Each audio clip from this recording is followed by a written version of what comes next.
welcome back to Neshama B'Neshama. We're talking about Sukkot. Since there's so many days of Sukkot, we figure we could cram a lot of them in. And there's also a lot to talk about, and we're not even going to be able to scratch the surface.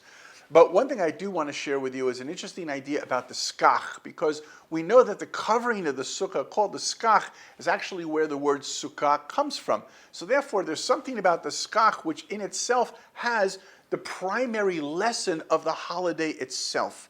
And as Reb Soloveitchik, Zichron Bracha, once pointed out, he said that Jewish philosophy is actually learned through the halacha, through law.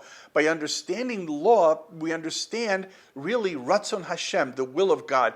Now this is hinted at because the word halacha is the numerical value of the word kli, which is vessel. And of course the vessel is the Jewish people, because Kli is Kohen, Levi, Israel. It's every aspect of the Jewish people as a vessel which brings from Heichin, which is what the word Kohen comes from, to be ready to receive the higher wisdom, to Levi, which is the word Malaveh, who takes the higher wisdom and brings it to Israel, to brings it out into the people, brings it into the practical world, Chachma, Binah, and Dat. This idea of wisdom, therefore, can be extrapolated from within the halacha. We actually see what is God's wisdom, which is also why the Gemara says that God exists within the Daled Amot, within the parameter of space, where there is a person who is observing the halacha. That's where God can be found, because the person has turned himself into a vessel that allows that godliness to come into this world. The sukkah is such a vessel.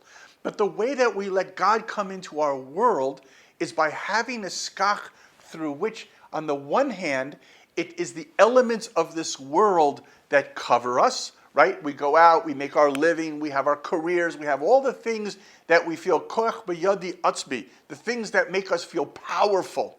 But yet, even though they're things which grow out of the ground, meaning they're the results of our hands, in order for them to be kosher skach, we have to cut its umbilical cord from this world. We have to understand that although it came out of this world, it only came vis-a-vis a blessing from God, and therefore it became the skach.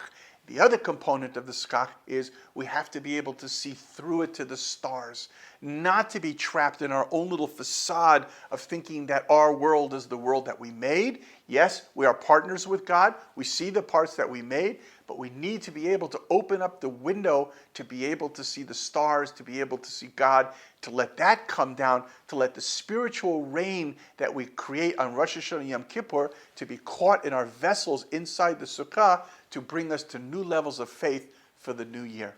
Hag Sameach.